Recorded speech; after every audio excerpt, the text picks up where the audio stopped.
A group of virtually unknown soldiers who fought in the Civil War were recently discovered. The men traveled from a distant land in search of a new home. These men volunteered to fight in a war which was not their own. They served on board naval ships. They were infantrymen and they died on the battlefield. In spite of their service and sacrifice, they were not considered citizens of the United States. These are truly men without a country. This is their story.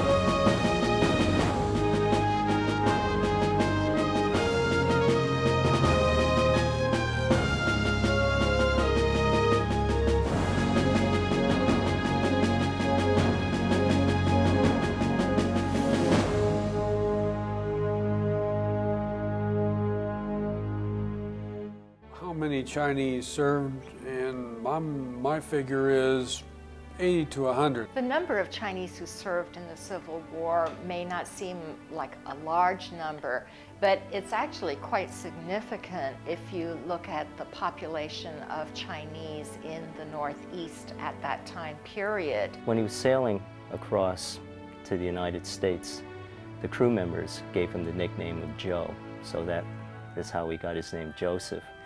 And when he arrived at the United States in 1853, Franklin Pierce was President of the United States at that time, and that's how he got his surname. So they named him Joseph Pierce.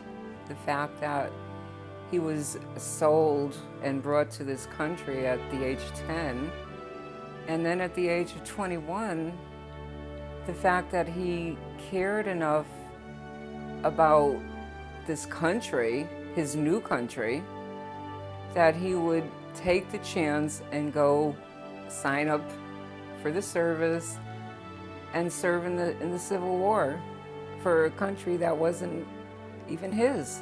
Our great-grandfather, he is a big part of history now. It's just a very proud feeling, and very proud.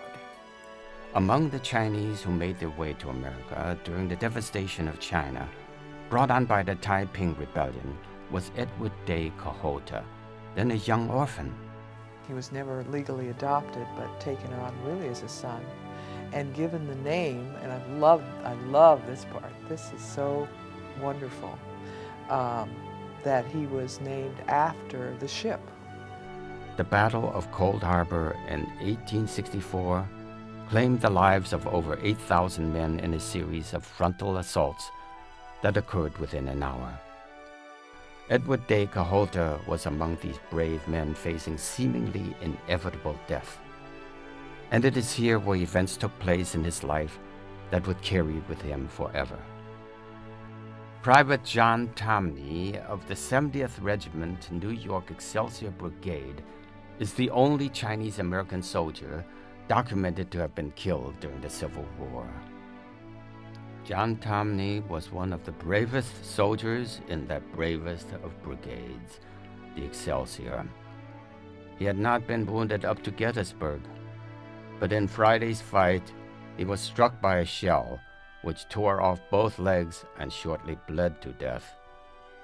Daily Alta, California, August 5th, 1863. The stories of these Chinese-American Civil War soldiers were recently brought to the attention of Congressman Michael Honda. Over 50 Chinese who participated in the Civil War. And when I looked at that, I said, "You're kidding me." Then I started thinking, how do we recognize their contribution, their spirit, their lives in this country, as we do every other a soldier that's been in combat. One of the ideas was to see if we could not recognize these folks posthumously by granting them a citizenship. It gives us a place in history, and it's a sense of pride for us that we can say we have served courageously and patriotically for our nation. These men who were without a country were given an opportunity to begin a new life. What prompted these men to volunteer in battle, we can only assume was their sense of duty and loyalty to America.